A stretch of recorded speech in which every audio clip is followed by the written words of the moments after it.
Hello বন্ধুরা, কেমন আছো সবাই? আশা করি সবাই ভালো আছো। আজকে কৈলাস ওসমান 181 ভলিউমের দ্বিতীয় ট্রেলার নিয়ে বিস্তারিত আলোচনা করব। সারু যাবে, মারা যাবে কিনা সেই বিষয়েও বিস্তারিত আলোচনা করব। তো ট্রেলারে আমরা দেখতে পাচ্ছি ওসমান বে রাগান্বিত হয়ে কোথাও যাচ্ছে। এটা হলো বালা হাতুনের পোড়া দেহ পাওয়ার পরে ওসমান বে যখন জানতে পারবে বেগম হাতুন বালা হাতুনকে পুড়িয়ে দিয়েছে, তখন ওসমান বে বেগম হাতুনকে হত্যার উদ্দেশ্যে বসতির দিকে যাবে এবং এক পর্যায়ে বসতির বাইরে ওসমান বে বেগম হাতুন এবং ইলবেকে পেয়ে যাবে। তখন ওসমান বে বেগম হাতুনের উপর আক্রমণ করবে এবং নিজের খঞ্জর বেগম হাতুনের দিকে নিক্ষেপ করবে এবং ওসমান বের নিক্ষেপ করা খঞ্জরটি বেগম হাতুনের হাতে লাগবে। তারপরে সেখানে একটি দুর্দান্ত লড়াই হবে এবং সৈন্যদের প্রোটেকশন নিয়ে ইলবে এবং বেগম হাতুন বসতিতে চলে আসবে। তারপরে সেখান থেকে ওসমান বে সগুতে চলে আসবে। তারপরে ওসমান বে তার সন্তান এবং জনগণকে সান্ত্বনা দিবে। তারপরে ট্রেইলারে দেখতে পাচ্ছি ওসমান বে সগুতে বসতি কিভাবে ফিরিয়ে নেওয়া যায় সেই বিষয়ে বেদের সাথে পরামর্শ করছে। তারপরে ট্রেইলারে দেখতে পাচ্ছি বসতি পুনরুদ্ধার করার জন্য ওসমান বে মঙ্গলদের উপর বসতিতে আক্রমণ করেছে। ট্রেইলারে আমরা দেখতে পাচ্ছি বসতিতে আক্রমণ করে ওসমান বে উলুগানের তৈরি করা ফাঁদে পড়ে গিয়েছে।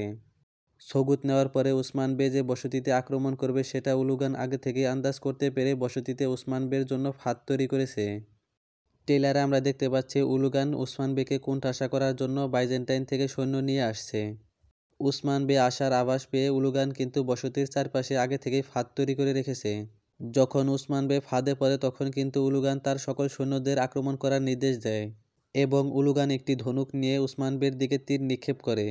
কিন্তু এখানে ওসমান বেকে রক্ষা করার জন্য সারুজা বে নিজের শরীরকে ঢাল বানিয়ে দেয়। তো এখানে লক্ষ্য করলে দেখা যায় যে সারুজা বের বাম কাঁধে তীরটা লেগেছে।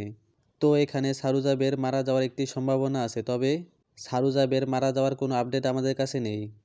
তারপরে হয়তোবা ওসমান বে এখানে বসতি পুনরুদ্ধার করতে পারবে না এবং তার সকল সৈন্যদের নিয়ে পিছু হটবে।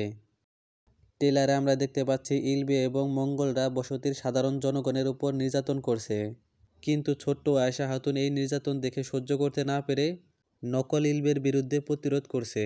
মূলত বসতি থেকে বালা হাতুনকে পালাতে সাহায্য করার জন্যই বসতির জনগণের উপর এই নির্যাতন চলছে। ট্রেলারে আমরা দেখতে পাচ্ছি অনেক মঙ্গল সৈন্য বনের ভিতর দিয়ে বসতির দিকে যাচ্ছে। এটা হতে পারে ওসমান বে যে সগুত পুনরুদ্ধার করেছে এই বিষয়ে উলুগান আগেই উলজাইতুর কাছে চিঠি পাঠিয়েছে। হয়তোবা সেই চিঠি পেয়ে উলজাইতু ওসমান বেকে ধ্বংস করার জন্য উলুগানকে সেনা সমর্থন পাঠিয়েছে। ট্রেলারে আমরা দেখতে পাচ্ছি উরহান বে এবং আলাউদ্দিন বে সেই মঙ্গল সৈন্যদের জন্য রাস্তায় ফাঁদ পেতেছে। হয়তোবা সেই সেনাদলকে নিরাপদে বসতিতে আনার জন্য উলুগান আলতুগাকে পাঠিয়েছে। ট্রেলারে আমরা দেখতে পাচ্ছি উরহান বে এবং আলতুগার মধ্যে তুমুল লড়াই হচ্ছে। মঙ্গলদের সৈন্য সংখ্যা বেশি থাকার কারণে হয়তোবা এখান থেকে উরহান বে এবং আলাউদ্দিন বে পিছু হটবে। তো তোমাদের কি মনে হয় এই বিষয়ে? তোমাদের মূল্যবান মতামত কমেন্টে লিখে জানাও। ভিডিওটি যদি ভালো লেগে থাকে তাহলে একটি লাইক করবে এবং এই রকম বিশ্লেষণমূলক ভিডিও পেতে চ্যানেলটি অবশ্যই সাবস্ক্রাইব করে রাখবে। তো আজকের ভিডিওটি এই পর্যন্তই, দেখা হবে অন্য কোনো ভিডিওতে। সে পর্যন্ত ভালো থাকবে, সুস্থ থাকবে। আসসালামু আলাইকুম।